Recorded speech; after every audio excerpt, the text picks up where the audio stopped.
I think a lot of brands are wondering what to do in this new kind of ecosystem with Amazon, and what do I do? And he said, sell your stuff on Amazon. Amazon's a top 10 cool millennial brand now, but on your own channels, do something that they would never do.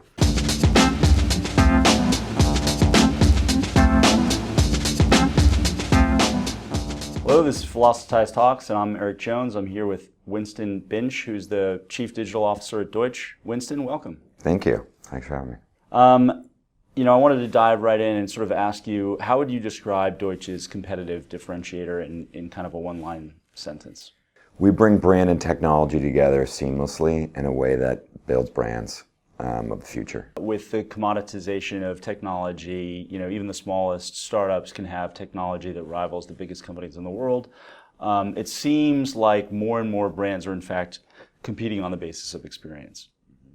In your client engagements, in your RFPs, what are you seeing along those lines in terms of the experiences that brands are hoping to create today? Well, first of all, experience to me has always been the most powerful form of marketing. And I think you look at Apple, shining example of that, right? When everyone else was getting out of retail, they're like, no, we're going to go into retail and we're going to make it delightful and amazing and something that you want to go in and experience, right? But largely, what's interesting is you see a lot of RFPs coming from marketing organizations within big companies and brands. They're fairly traditional still. They're really rooted in the narrative format. Again, it depends which door you're entering through a brand. If you're going through IT, it's going to be more experience or infrastructure related, that RFP. But from a branding and marketing standpoint, everything is largely still focused on content, which to me I think is a missed opportunity. Do you find that certain generations gravitate more toward let's say entertaining experiences versus maybe older generations, boomers perhaps, gravitate more toward informational experiences? Any generalities that you would highlight? I hate generalities because I think that's a big mistake, targeting. When we put people in big groups, but you could obviously make some of those points.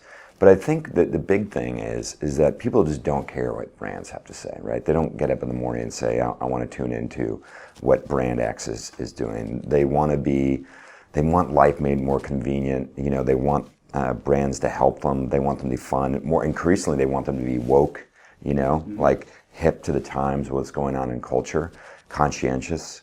And I was thinking about it recently. We used to say, act like a fan. We tell brands, be genuine and authentic. But I actually think it's more like act like a mate at this point. The relationship that people have with brands online is becoming increasingly intimate. And I think as we move into a voice-driven world, where the assistants are a bigger part of that, we are going to have one-to-one dialogues with brands. So I find that really interesting. Do you think it's okay for brands to sit on the sidelines anymore, to your point about, we're looking for a very intimate relationship with brands, we're looking for authenticity. How would you counsel a brand, on engaging or not engaging on a particular issue topic? Let's assume the issue is related somehow to their business. Yeah, it's a great question, and I believe that if you stand for everything, you stand for nothing. Mm-hmm. I think brands today, if they want to resonate, particularly with young people, they have to stand for something. And which to me goes back to just good old-fashioned marketing. What's your purpose? Who are you? What do you stand for in the world? What differentiates you? It's amazing how few brands actually lack a sense of purpose. And I think it's why brands like Patagonia can get away with suing the president and doing provocative campaigns like Bears Ears, because they are decidedly not for everyone. They take a stand, and they can see they're also not vulnerable to kind of trolling and attacks because they know there's going to be negative sentiment out there about them, and that's part of the game. Yeah, and they're comfortable with it. Right, and they're comfortable. So I think that now is the time, and you're seeing more brands, right, take a step forward and say, this is who I am. And particularly when you look at the direct-to-consumer space, and emerging brands, they have a much more clear point of view because they're designed around customers. exclusively. So they have to be there, that friend, that concierge, that mate, that intimate other, in someone's lives. And ultimately, we know the data says that, but I think Gen Z will follow brands that 89% of them will follow them that share some values.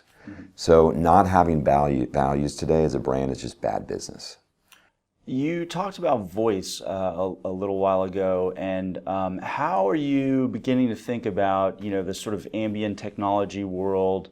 How do you think about actually helping brands create a brand through voice? Because right now, it's all through these devices, Alexa, and it sort of has its own voice, right?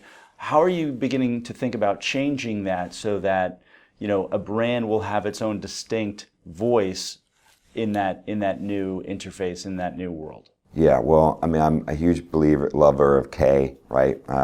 Invent the future, don't predict it. And this space is moving ridiculously fast. And if we saw at CES, the investment that Google made in the voice wars. The voice wars are here, they're real.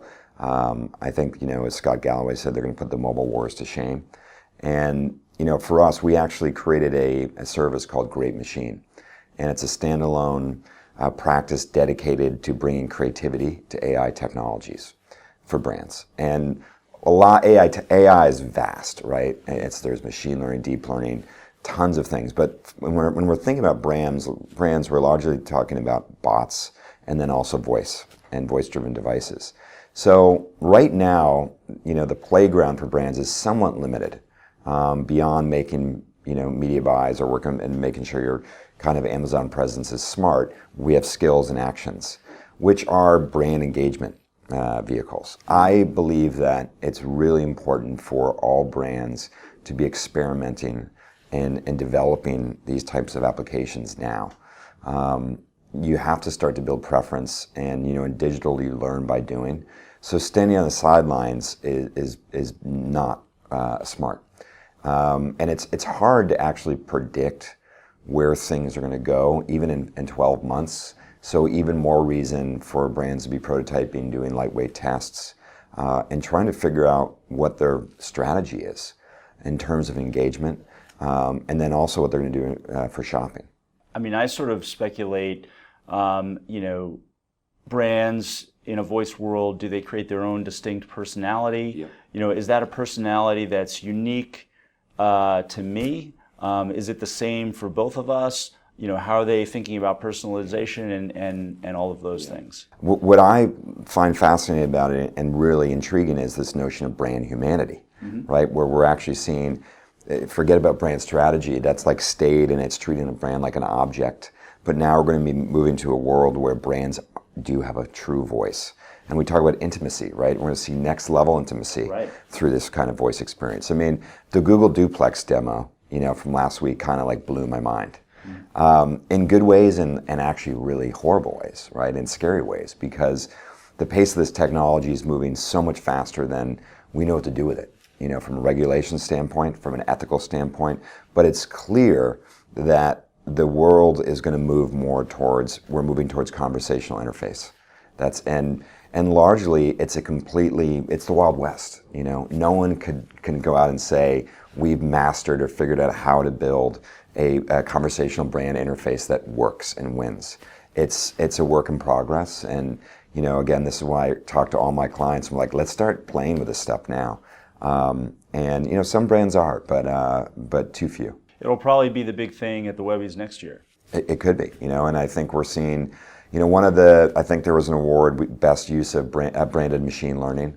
And I love seeing that kind of sprinkled in. I think the Webbies has been good at, in terms of all the award shows, is staying at least, maybe one step or like a step behind, where things are, a step forward or behind, you could argue. But it's good to see that. And we'll definitely see more voice work in the next couple of years. You were a Webby judge. Any themes, ideas, great creativity that you experienced judging some of the content and the work that was done this year? Well, when I look at in particular the show last night, what it reminds me is that, the public is more creative than the creative industry. and that puts pressure on us. I love that kind of pressure.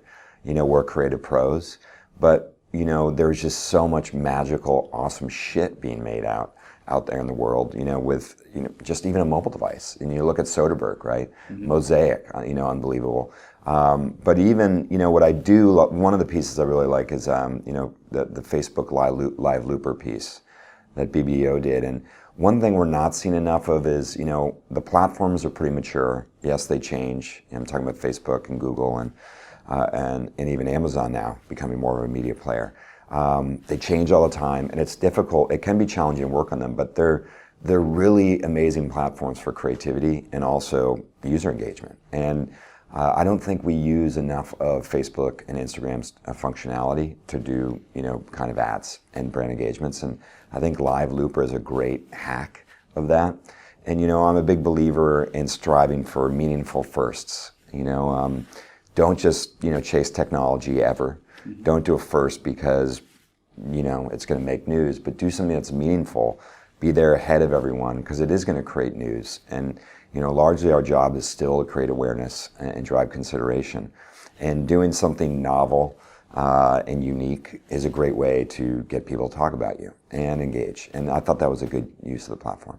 How do you blend the sort of art and science of your work?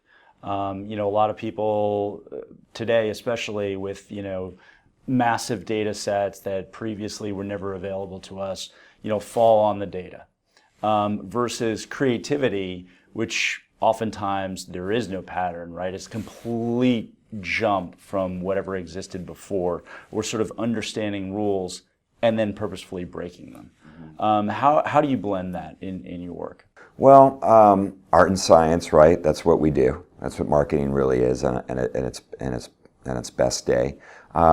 For me, to go back to this notion of the problem, I want to go deeper.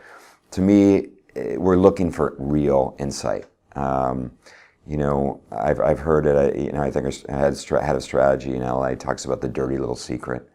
And that's the thing that when you find an insight, and it can come from data, it can come from the product, it can come from culture, I don't care. But when you feel and hear an insight, it makes you feel something. It viscerally moves you. It scares you, it makes you nervous, it makes you laugh. Something happens, and that's where we start.